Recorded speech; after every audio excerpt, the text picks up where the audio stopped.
Welcome to Psyche Sci on the Fly. Today is a very special episode because it's indeed our first episode. And so, but before we get into the whole, spiel about what we're going to be doing, let's start with some introductions. So, I'm your host, Kaden Jago. I am the VP Science of the MPSA, which is the McGill Psychology Students Association. I am a psychology major, have been for around 3 years.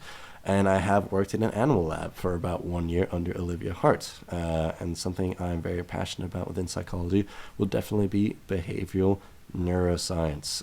And all in all, I just love science psychology. With me today, I have my co-host, Abbey. So, Abbey, why don't you get us started on an introduction? My name is Abby Locker. I'm also a psychology major. I originally was not going to study psychology. I was going to do sociology. And then last year, I took a physiology class and I took a biopsych class. And I was like, honestly, the science, at least that has to do with the body, I find really interesting. And that's why I love psych science. And I just wanted to restart and do something that had more of a balance. So I'm mostly interested in social psychology, physiology, and also statistical research methods. So. Very good stuff. Thank you very much, Abby, for that introduction. I think what you can get from both of us is that we are very, very science psychology oriented, which gets me to the overall goal of this podcast. So the reason that we're starting this podcast and what we're all about is to make scientific psychology more accessible to everyone. So over my experience as a psych major, 3 years is quite a long time, I often encounter not only art students, but anyone just trying to get into a psych class with no science background who may be hesitant about taking science-based psychology courses. I've talked to some people and they're like, I don't have the right background. I don't know anything about science, and so I'm just not going to do well in this course. But this is something I want to change. And so scientific psychology is indeed extremely interesting and something that is very instrumental to the whole field of psychology and can be made really easy if put in the right perspective. And so that's what we want to do. I think both of us within this podcast that we're going to be introducing today. And so over the course of the podcast, we're going to be introducing topics that are very important to your education as a psychology student and of course people that are just interested in psychology in general. And this includes action potentials, neurotransmitters, brain localizations, and pharmacology, and more. Honestly, we're going to go above and beyond with our topics, and if anyone has topics that they want to hear about, you can by all means shoot us a DM. And we're also going to get into specific studies, and in the future hoping to bring in some special guests to tell us about their research and expertise. Today's topic. So for today, we're looking at a study. I'm going to go a little bit in depth into the process that you kind of come away with an appreciation for how we find out these things that you read in an article, like social media is bad for your mental health. Like, okay, how did you find that out? We're going to see today, but that's not what it's about. We're looking at the relationship between self-enhancement and physiological stress. So just like the biological manifestation of how you're feeling.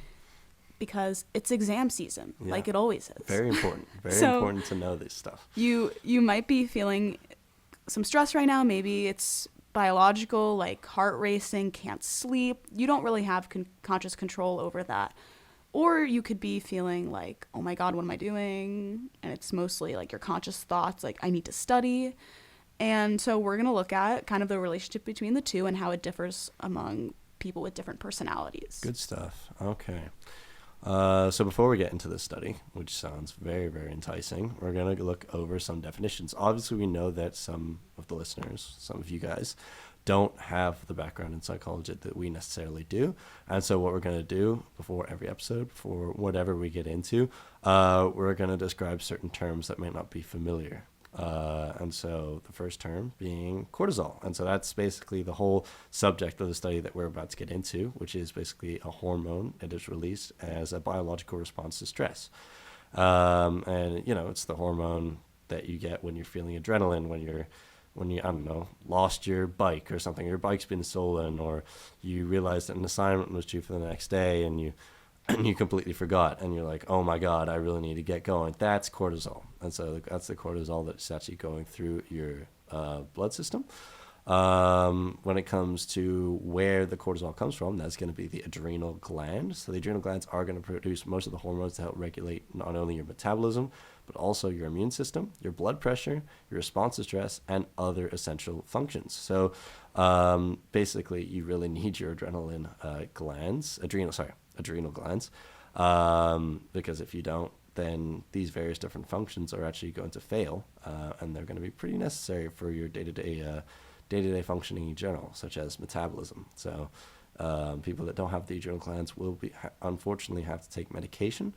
So another really important term is the HPA axis, which stands for the hypothalamic pituitary adrenal axis. So the hypothalamus is a brain structure part of the limbic system that regulates core physiological process by acting on the pituitary gland, which then triggers adrenal glands to produce hormones. So it's a kind of a chain reaction. One that influences the other, which influences the other, which then influences the entire body. And so this axis is actually the main short-term stress response. So whenever you get that feeling of, oh man, I forgot about my assignment, that is then the HPA axis, which is then going to come into effect. And so now let's get into the study. Yeah, so in 2003, which was kind of a while ago, but this is an important study, so it's fine. Mm-hmm. Shelley Taylor and her colleagues looked at the relationship between self-enhancement and physiological stress. By the way, self-enhancement is just a tendency to kind of use self-serving biases in making you feel better. Mm-hmm. So if you did poorly on a test, a self-enhancer would think, it's because the test was really hard. It's not because I didn't study or I don't know anything. But if you did really well, you'd be like, I'm really smart. That's why I did so well. So that's kind of like an easy way to think about it. Mm. And at the time of the study, there were two opposing views of self-enhancement, one as a beneficial, positive illusion, and the other as a defensive neuroticism, which made opposite predictions of the relation of self-enhancement to biological stress responses. The positive illusion hypothesis predicted that positive thoughts or illusions would make you feel better and reduce physiological stress symptoms.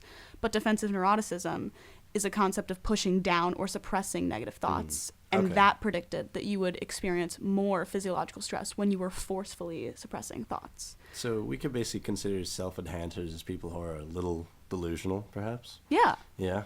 And for a while, in the field of psychology, before this really took off, was you're not a mentally healthy person if you are delusional or if you just experience a lot of illusions. But this is kind of going against that. Yeah, so if I am a delusional person sometimes, if I'm always confident in my abilities, that must be in some way positive for my mental health and for my physiological health. Yeah. Yeah, okay.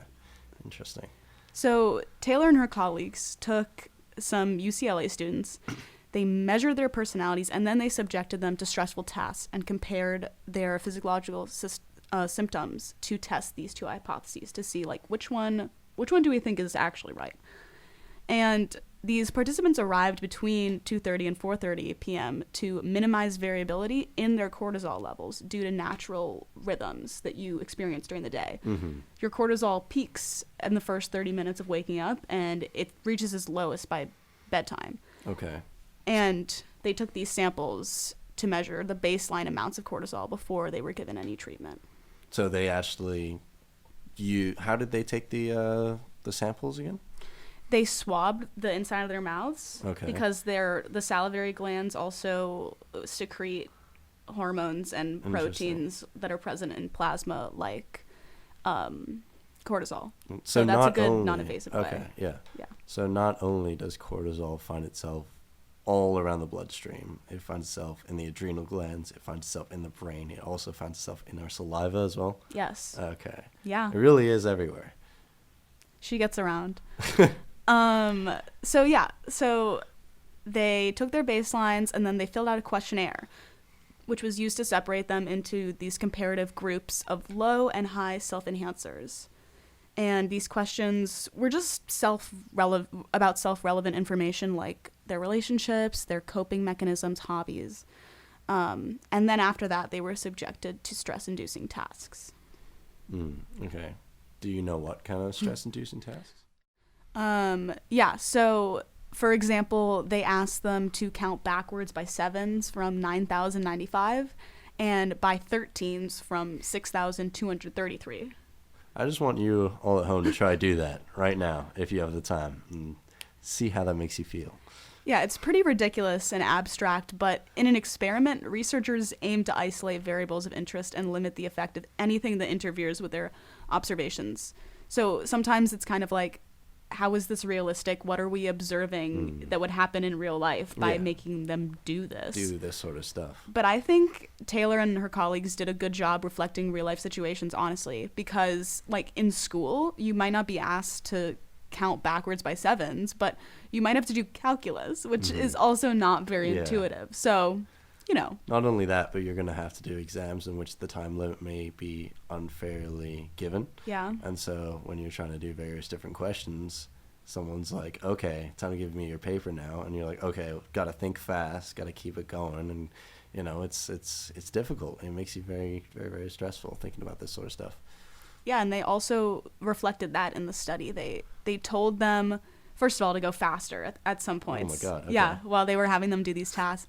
And they also told the participants that their arithmetic tasks were diagnostic of their mental abilities of intelligence.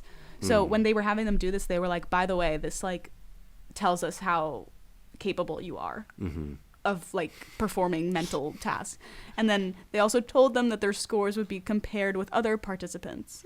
This sounds very, very familiar for all university students, I think. Right. Yeah. So I actually think they did a pretty good job of replicating kind of real life. That does sound like a very, very like school-like study. And obviously we're all students here, so I think a lot of us can relate to that 100%. And then also they had them do a couple of tasks that directly tested their competing perspectives of self-enhancement. So to just be a little bit more specific, so they were asked to respond to thematic apperception test, or TAT cards, which would involve displaying ambiguous pictures that show a scene, and then participants are asked to tell a dramatic story for the image that they're being shown. So it's a little bit more creative. Okay. Yeah. All right. That's an interesting way of looking at it. And then they also responded to phrase association tests, which included phrases with threatening and dependency and sexual themes too. So it's trying to provoke a stress response. Okay. Yeah. I get it. Okay. And then, just for your information, a preliminary analysis of these methods revealed a significant increase in stress cortisol responses with a p-value of less than 0.01. That is insane for those. That's who don't impressive. Know what p-value is, yeah. Yeah. So if you haven't taken a statistics course yet, it basically means that the researchers were, I'm simplifying, but they were 99% confident that these tasks would provoke a significant stress reaction in the participants. Yeah. So therefore, they were like, okay, we can use this as a valid way to test our hypothesis. I mean, obviously, you can never be 100% confident in various different findings, but 99% confident is pretty good. Pretty confident, yeah. So that was what they thought would have an impact, but let's actually look at the results and what happened. So they looked at differences in heart rate, blood pressure, and cortisol release, which are regulated by the HPA axis. And baseline cortisol levels were significantly lower in high self-enhancers. So this means that just after coming in and taking that first saliva sample, higher self-enhancers exhibited less stress, at least in terms of cortisol levels. So literally just coming in and sitting down, they were like feeling less stressed. Less stressed. Okay. All right. Yeah, it really doesn't take much, but, you know, it makes a huge difference. And then also high self-enhancers displayed significantly lower heart rate and blood pressure during the stressful task, and they recovered quicker. Yeah. So that just means that they returned to their baseline levels in less time. So with this evidence, the researchers concluded that self-enhancement has a positive effect on physiological stress symptoms, which fell in favor of the positive illusory hypothesis of self-enhancement on stress that they were looking at. So yeah, being delusional is a positive thing, guys. Yeah, exactly. Being delulu is good for you. But really, like, what can we do with this information? self-enhancement is usually tied to someone's personality. So if you like have an exam coming up, you can't just switch and boost your self-esteem and feel less stress. Like, I recognize that. There's also evidence that from other studies that access to psychosocial resources and support decreases stress, which, I mean, I guess makes sense. That does make sense. So if you have supportive friends or family, they can be a tool, they can be a resource. Honestly, just whatever makes you feel better 100%. in your head will make you feel better in your body. Mm-hmm. Yeah. At least me personally, well, there is evidence that self-affirming can also increase your mood and your positive mood, because when something happens that's inconsistent with our self-concept, we see that as a threat. Mm-hmm. And so taking actions to self-affirm and remind yourself, I'm good, I'm smart at these things, even if it's not relevant to like what you're struggling with in the moment. You know, like you're studying for a bio test and you're like, I don't know any of this. I'm going to jump into the crossword, bang one out in 5 minutes, and then be like, I'm literally so smart. And then I'll go back to studying and I'll feel a little bit better, even though I'm probably still going to fail. You know? As long as you feel good about yourself, that's all that matters. Thank you. But my mom actually had a friend who every day would stand in front of the mirror in the morning and tell herself, I'm a good person, 50 times before she started her day. And she was one of the happiest people my mom knew. So, you know, it doesn't take that much, but it really makes a difference within your life. Cool. Okay. So that was a very, very interesting study. Thank you very much, Abby. Thank you. And so, you know, wrapping up as a conclusion to our very first episode of Psyche Sci on the Fly, I think we can kind of just reiterate what we found. And so high self-enhancement is beneficial and it is positive for less stress and return to baseline levels of cortisol. But unfortunately, it is contained within one's personality. So if you are not a self-enhancer, which I hope you're not because you might not have that many friends, you can work on self-affirmation through other activities and projects you may have, such as Abby and her crossword, as well as looking toward other psychosocial resources, friends, and family. I'm sure all those various different elements will combine to help you alleviate and reduce any stress you may be having. When it comes to cortisol, it is one of the most important hormones within our body that circulates within our blood, and as we saw, our saliva, which is pretty crazy. And an overload of cortisol isn't good either, just so you guys know. So don't get stressed all the time.